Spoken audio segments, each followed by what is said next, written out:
বন্ধুরা দেখো ভেটকি মাছের কাঁটা দিয়ে আলু দিয়ে একটা তরকারি হয়েছে।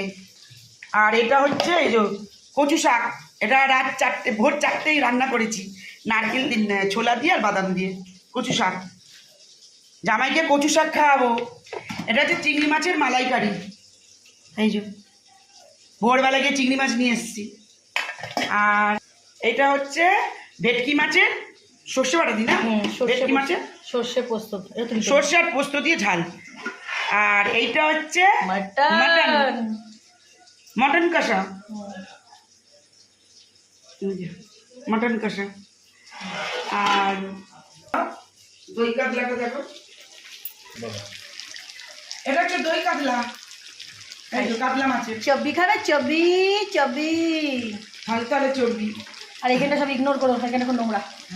ও তো হবে, কিছু করার নেই।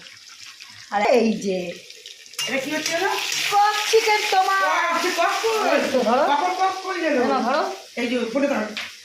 এই দেখো আমি হাতে ব্যথা বেশি তুলতে পারছি না। এই দেখো কক, মেয়ে খাইয়েছিল কক মাংস, কক মুরগি, আমার খুব ভালো লেগেছে, তাই মেয়ে কিনে নিয়ে এসছে 2 কেজি। এই দেখো, এই দেখো কক মুরগি, এগুলো তো ছাল সমেতে হেভি লাগে বন্ধুরা খেতে। তোমাদের কিন্তু আমি আগেও বলেছি ভিডিও। বাবা ওইদিকে কে দেখছে দেখ, কে ওই দেখ একা পড়ে গেছে। ওরে বাবারে মাছের মাথা জামাই খাবে, ভেজে রেখেছি। আর এটা হবে প্লাস্টিকের চাটনি, পেঁপে কেটে রাখা হচ্ছে। রাজুদিকে দেখো, রাজুদিকে কে, রাজুদি দেখো, দেখ মুখটা ঠিক কর। ওই দেখো আমার মেয়ে সব রান্না করছে, আমাকে দেখাতে হবে না। মেয়ে রান্না করছে, এবার দেখো এই যে ঢাললাম। এই যে দেখো মা মা হবে তো মা, হ্যাঁ হবে।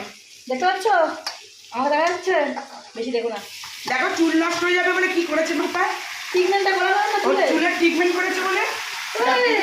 দাঁড়া মনে হচ্ছে যেন এর মধ্যে রান্না করলে বেশি ভালো হতো। উড়ে যাবে। এর মধ্যে রান্না